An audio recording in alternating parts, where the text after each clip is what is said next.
Welcome to meeting with నేమిట్ sir. Bharat future city కోసం రాష్ట్ర ప్రభుత్వం 30,000 ఎకరాలలో ఈ ఫ్యూచర్ సిటీని ఏర్పాటు చేయబోతున్నారు. దాదాపుగా 30,000 ఎకరాలలో ఫ్యూచర్ సిటీని ఏర్పాటు చేయబోతున్నారు. నిన్న ఈ కార్యక్రమాన్ని ఒక కార్యాలయము నిన్న ప్రారంభించిన రాష్ట్ర ముఖ్యమంత్రి రేవంత్ రెడ్డి గారు.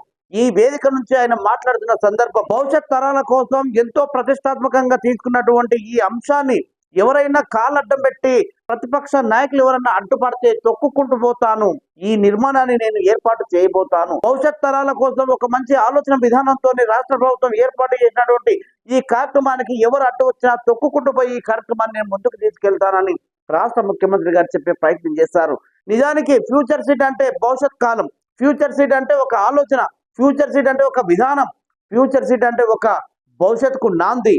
అలాంటి ఆలోచన విధానంతోనే ఈ ప్రాంతంలో ఏర్పాటు చేసినటువంటి ఫ్యూచర్ సిటీకి ఎవరన్నా అడ్డుపడితే వాళ్ళని తొక్కుకుంటూ పోతాను.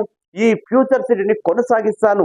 వారానికి ఒక్కరోజు ఇక్కడ ఈ కార్యక్రమాల కోసం ఇక్కడి నుంచే పాలన కొనసాగిస్తానని రాష్ట్ర ముఖ్యమంత్రి యనమల రేవంత్ రెడ్డి గారు చెప్పే ప్రయత్నం చేస్తారు.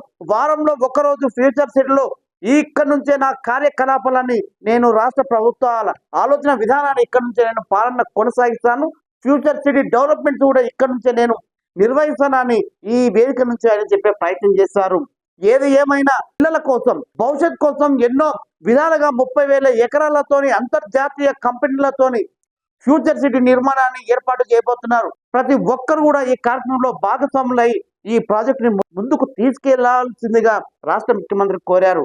చూడాలి భవిష్యత్ కార్యాచరణ, భవిష్యత్ ఆలోచన ఫ్యూచర్ సిటీ కోసం ఇలాంటి నిర్ణయాలతో ముందుకు పోతున్నారు.